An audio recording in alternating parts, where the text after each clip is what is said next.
In this video, I'll demonstrate the workflow presets that are part of the Landscape Legend Lightroom Presets collection. Landscape Legend includes a few different types of presets, and in some other videos we cover the other types of presets. This video will specifically look at the workflow presets. So if you're in the Develop module, just open up the Workflow Presets folder.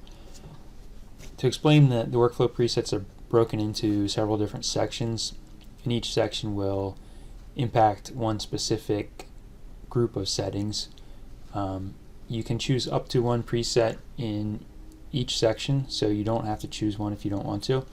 And they will stack on top of each other then, and they will not impact settings outside of that section. So the best way to explain it really is to go through a demonstration here. So the first section is for converting to black and white. If you want to convert your photo to black and white, you can do a simple black and white conversion by clicking the Convert to Black and White preset.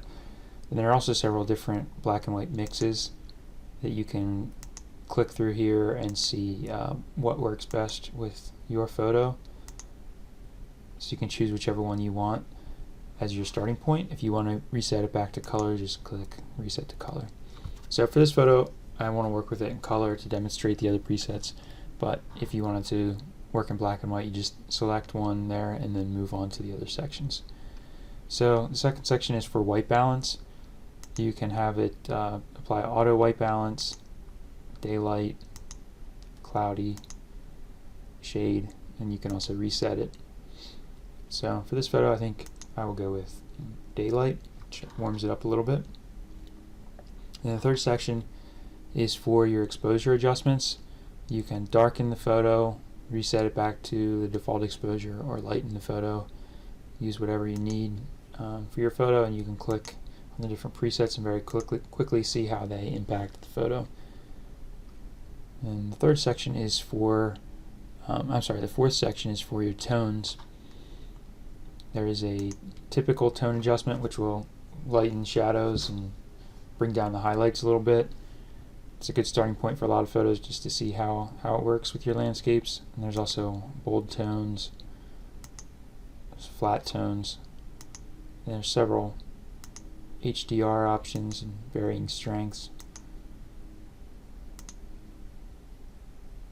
And then if you just want to work with your shadows and blacks, you can do shadows lighten more, shadows darken more, and reset this just so you can see it from the starting point. And if you want to work with just the highlights and the whites as well, you can do highlight recovery more, or brighter whites more. So in this photo, I think I'm going to do I'm going to darken the shadows, and I'll do the highlight recovery more. Then the next section is for contrast adjustments, so you can decrease contrast if you'd like. You can then reset it back to the default, or you can increase contrast. So in this one I'm going to apply a minimal contrast boost. Then moving on to the next section for clarity, you can soften it with negative clarity if you like, or you can give a clarity boost. There's several different variations here for mild effects as well as everything up to more extreme additions of clarity. I'm going to use something small here. For this photo, we'll go with a very small clarity boost. Then moving on to vibrance and saturation, you can completely desaturate the photo, which will take it to black and white. You can choose from several different strengths of desaturation, or you can give saturation and vibrance a boost to bring out the colors more in your photo. As you get up here into the really strong boosts, like the one titled Overdone and Unreal, you're going to get very strong saturation and vibrance. Those probably will not look the best with most photos. It just depends on the look that you're going for and how dull the photos are in how dull the colors are in your photo to start with. So for this sample photo, I'm going to actually leave vibrance and saturation set where they are. And we'll move on to the curves. You can apply a medium contrast, strong contrast. There's several different matte curves. There's haze. If we're adding a haze effect, we've got brighten, punch, which adds some punch to the colors. There's cross-processed haze, cross-processed punch. There's a subtle vintage effect and also a vintage blue boost. So for this photo, I think I'm going to go with a soft matte effect. And then moving on to section number 9 is the color adjustments. This is where these presets can be really helpful for landscapes, for types of adjustments you'll need to make very frequently. There are 3 different presets here for boosting blue skies. There's a soft, medium, and strong. This particular photo doesn't have a blue sky, so you're not really going to see the effect. Then there's also 3 for bringing the greens to life in your photo. There's a green boost soft, medium, and strong. So those are good for photos with a lot of green foliage or grass that you want to boost the green. And there's also 3 presets that will boost the blues and greens at the same time. So if you're working with a photo that includes green grass and blue sky, and you want to boost both the blue and the green, you can use these. There's a soft, medium, and strong. Then there are several for autumn colors. There's soft boost, which will boost your oranges, reds, and yellows. And there's medium, strong. And then there's also presets here for boosting colors along with boosting the blue sky and along with boosting greens at the same time. So in this photo, I think I'm going to use a autumn colors plus green boost soft, which will bring out a little bit of the orange in the leaves as well as the greens in the grass and trees.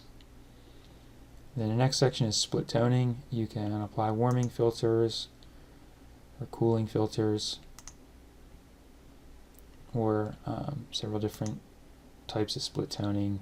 There's a lot of different options here you can experiment with and see if anything works well with your photo. I already warmed this up a little bit through the white balance, so I'm not going to apply any of the split toning effects here. Then there are sharpening presets. You can apply light, moderate, strong, or very strong sharpening, depending on how much sharpening you want to apply. And same thing with noise reduction. There are 4 different strengths here. And then if you would like to add grain, there are 4 different strengths of grain that you can apply. Then the lens corrections.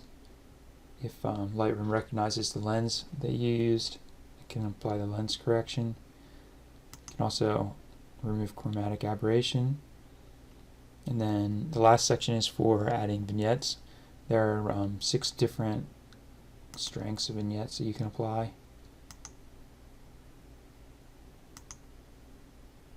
And then, of course, you can reset the vignette as well.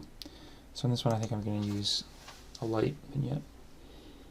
So that quickly demonstrates how the workflow presets work. You can use them pretty quickly to edit your photos with a lot of flexibility and still speed up your workflow as compared to just doing it manually with the Lightroom sliders.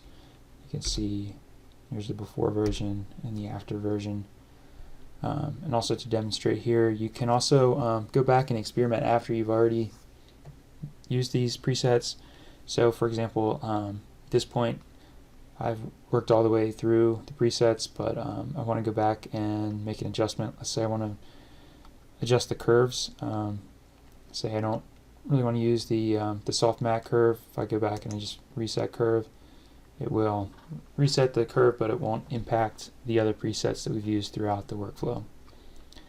And you can of course do that with the other presets in the other sections as well. So that demonstrates workflow presets. We'll also be adding some tutorials to the blog that show full examples of start to finish working with different photos. Thank you for watching.